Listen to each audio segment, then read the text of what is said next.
Hi friends, ഇന്ന് ഷജിനൻ്റെ birthday ആണ്. അപ്പോൾ സാലുക്കൊക്കെ പറഞ്ഞ് സർപ്രൈസ് ആയിട്ട് ഡ്രസ്സൊക്കെ വാങ്ങിക്കൊടുക്കണം എന്ന് പറഞ്ഞാൽ ഞങ്ങൾ പറഞ്ഞയച്ചതാണ്. അപ്പോൾ ഞങ്ങൾ കരുതി കുറച്ച് ബലൂണൊക്കെ വാങ്ങി ഒന്ന് കളർഫുൾ ആക്കാമെന്ന്. അങ്ങനെ ഡ്രസ്സൊക്കെ വാങ്ങി ഫാൻസി കടയിലെത്തി ബലൂൺ വാങ്ങാൻ വേണ്ടിയിട്ട്. പക്ഷെ അവിടെ ചെന്നപ്പോഴേക്കും ഇതായിരുന്നു അവസ്ഥ.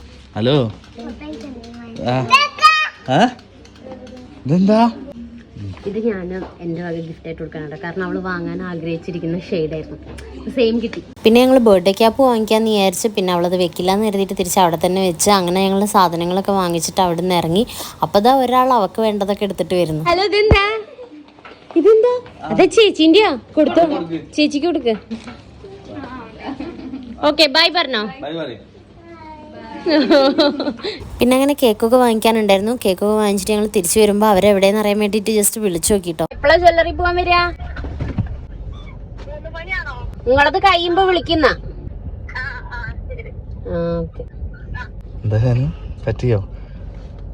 എന്റെ അഭിനയത്തിൽ സംശയമൊന്നുമില്ലല്ലോ. അങ്ങനെ ഞങ്ങൾ അവരെ വീട്ടിലെത്തി കേക്കൊക്കെ ഫ്രിഡ്ജിൽ വെച്ച് പിന്നെ ബലൂണൊക്കെ ഒന്ന് സെറ്റ് ചെയ്യണം. അപ്പോൾ അവർ പെട്ടെന്ന് വരുന്ന കരുതിയിട്ട് ഞങ്ങൾ സ്പീഡിൽ ബലൂണൊക്കെ സെറ്റ് ചെയ്യണ്ടായിരുന്നു കേട്ടോ.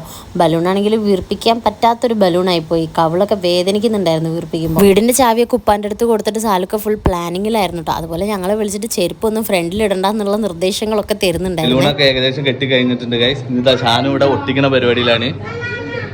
സ്പീഡായിക്കോ, അത് നോക്കട്ടെ നമുക്ക്.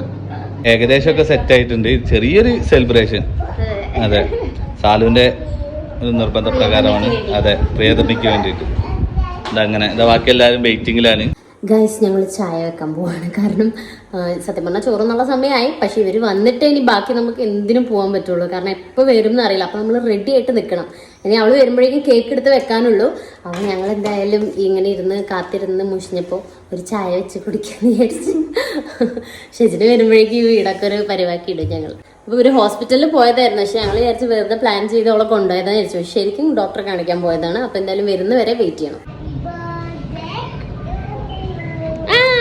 പിന്നെ അവരെ വെയിറ്റ് ചെയ്തിരിക്കുന്ന സമയത്ത് മാളു സേസ് ബേബീനെ ഹാപ്പി ബർത്ത്ഡേ സോങ് ഒക്കെ പഠിപ്പിക്കുന്നുണ്ടായിരുന്നു കേട്ടോ. അപ്പം എൻ്റെ അടുത്ത് താക്കോൽ കൊടുത്തിട്ട് പുറത്തുനിന്ന് പൂട്ടിയിട്ട് ഞങ്ങൾ ഉള്ളിലിരിക്കായിരുന്നു കേട്ടോ. അവർ പുറത്തുനിന്ന് വരുന്നത് കണ്ടപ്പോൾ ഞങ്ങൾ വേഗം പോയി ഒളിച്ചു. കാർബോർഡ് എടുക്കാൻ പറ്റൂടാ.